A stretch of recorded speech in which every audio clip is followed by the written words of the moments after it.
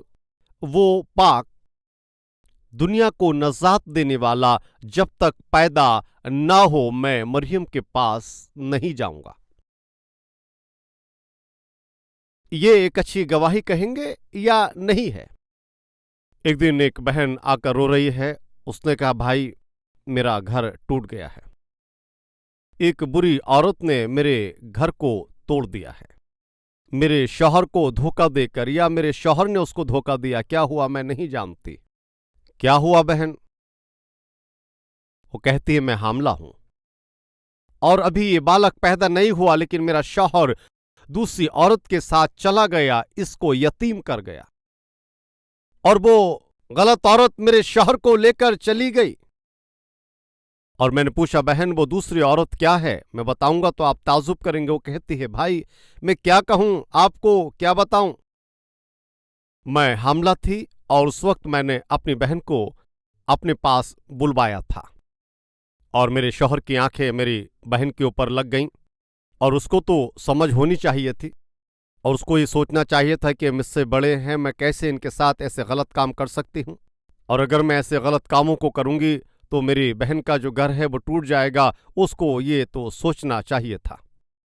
उस बालक की पैदाइश पर मुझे खुश होना था। ऐसे वक्त में मेरा शौहर और घर से चला गया। बाद में जब मालूम हुआ तो पता चला कि वो क्यों गया, और मेरी बहन उसके साथ चली गई थी। भाई मेरी बहन, मेरे घर को उसी ने मानो बर्बाद कर दिया। शादी हो गई, बीबी है, लेकिन ये क्या नाश होने की बात है? दूसरी औरत पर और बगल वाली औरत पर बुरी नजर, और जहां पर नौकरी करते हो वहां पर काम करने वाली दूसरी औरत पर तुम्हारी गलत नजर। क्या आज ऐसे लोग नहीं होते हैं? भाइयों और बहनों, क्या आज ऐसे लोग नहीं होते हैं? शादी होने पर भी दूसरी तरफ जाने वाले, शौहर होने पर भी, बीवी होने पर भी पराई औरत और पराई मर्द के चक्कर में पड़कर अपनी जिंदगी को नाश करने वाले, क्या ऐसे नहीं होते? और एक भाई भी आकर रो रहा था। मैंने उससे पूछा, तुम इतना क्यों रो रहे हो? उसने कहा, हम बढ़ई का काम करने के लिए एक शख्स को अपने गांव से लाए थे, और एक दिन जब मैंने घर गया तो अपनी बीवी और उसके साथ कुछ गलत बातों को देखा। मैं सह नहीं पाता, और जो मेरे साथ काम करता है उसी के साथ गलत रिश्ते बनने से मैं इसको कैसे बर्दाश्त कर सकता हूं? और मैं बर्दाश्त नहीं कर पा रहा हूं। मैं अपने घर नहीं जा पाता हूं, मैं अपनी बीवी को माफ नहीं कर पा रहा हूं, और मैंने अपनी बीवी को कोई कमी नहीं होने दिया, फिर भी उसने मेरे साथ धोखा किया। मालूम किया, तुम क्या करोगे? वो कहता, मुझे समझ में नहीं आ रहा है। और मैंने मालूम किया, क्या तुम माफ कर सकते हो? वो कहता, मुझसे नहीं होगा। इतना धोखा देने वाली औरत को कैसे माफ करूं? मैं कैसे माफ कर सकता हूं? क्या आज ऐसे नहीं है? शौहर को धोखा देने वाली बीबियां और बीबी को धोखा देने वाले शौहर। लेकिन खुदा का कलाम कहता है, हजरत यूसुफ की गवाही हमारे दिलों को छू लेना है। हमारी रूहानी जिंदगी उससे मुतासिर होनी चाहिए। हजरत यूसुफ ने शादी की, लेकिन बीवी को छुआ नहीं। वजह थी, दुनिया को नजात देने वाला पाक है, और वो पाकीज़गी से ही इस दुनिया में उनको पैदा होना है। कितना इत्मीनान है, और कितना फतह पाई, कितनी पाकीज़गी है। और शादी होने के बाद भी एक दूसरे को उन्होंने नहीं जाना, कितनी पाकीज़गी है। भाइयों और बहनों, तुम दोस्ती कहते हो, मोहब्बत कह रहे हो, और दोस्ती और मोहब्बत की आड़ लेकर तुम कितने गलत काम कर रहे हो। उससे मोहब्बत करती हूं, उससे शादी करना चाहती हूं, और कैसे तो भी शादी करने जा रही हूं, इसलिए कुछ भी करो क्या होगा ये सोचकर आज कितने जवान लड़के और लड़कियां शादी से पहले ही क्या गलत कदम नहीं उठा रहे हैं? क्या शादी के पहले ही वो बुरा काम नहीं करते हैं? और शादी होने से पहले बस सगाई होने भर की देरी है।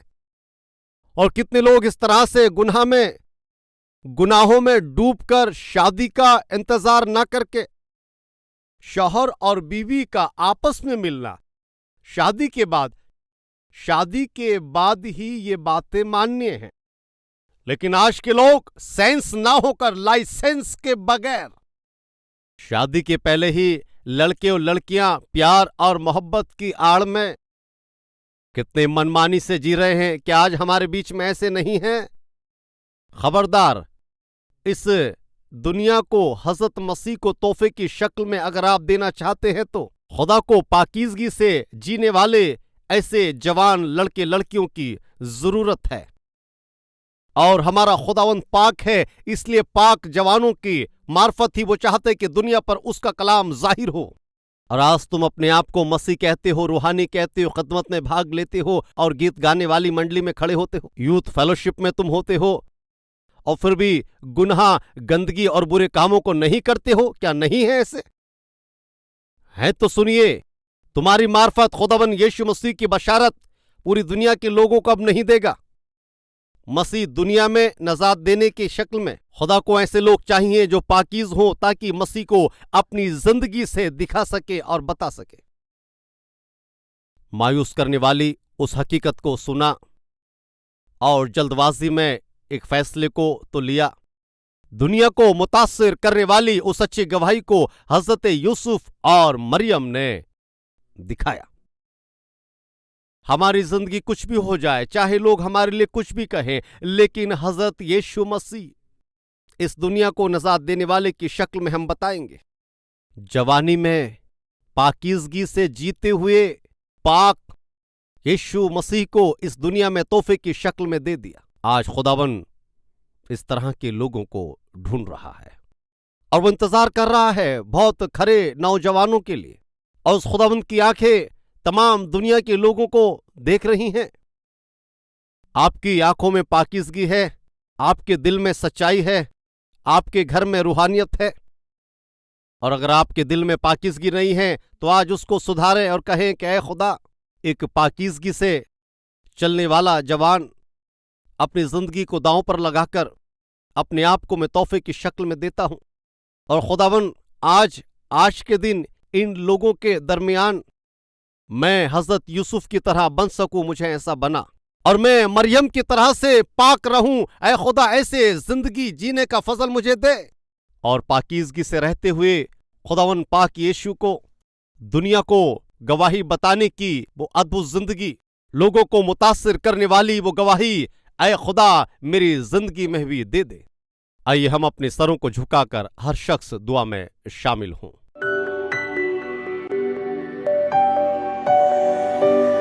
हमारे प्यारे खुदावन यीशु मसीह के वसीले में इन वचनों को सुनने वाले भाई बहन हजरत यूसुफ की तरह और मरियम की तरह अपनी जवानी को महफूज करके पाकीज़गी से अपने आप को, अपने बदन को और अपने किरदार को मजबूत बनाए रखने में हमारी मदद करें। शादी होने पर भी और जिस्मानी बातों के हामी होकर शौहर और बीवी को धोखा देने वाले खुदा ऐसे बहुत सारे लोग हैं। खुदावन आज ऐसे अगर कोई है तो इस कलाम की मार्फत आपने उनको छुआ है। मैं कहता हूं कि आप उनको सुधार करके और सही करके, और खुदावन उन तमाम लोगों को अब से पाकीज़गी से रहने के लिए अपने आप को वो आपके हाथों में सौंपते हैं। अब आप उन्हें कबूल करें और उन्हें बरकत दें और अपने गवाह की शक्ल में उन्हें खड़ा करें। मसीह यीशु के वसीले में मांगते हैं खुदावन, आमीन। हमारा पता Calvary, post box number 30, Kukatpally, Hyderabad 72।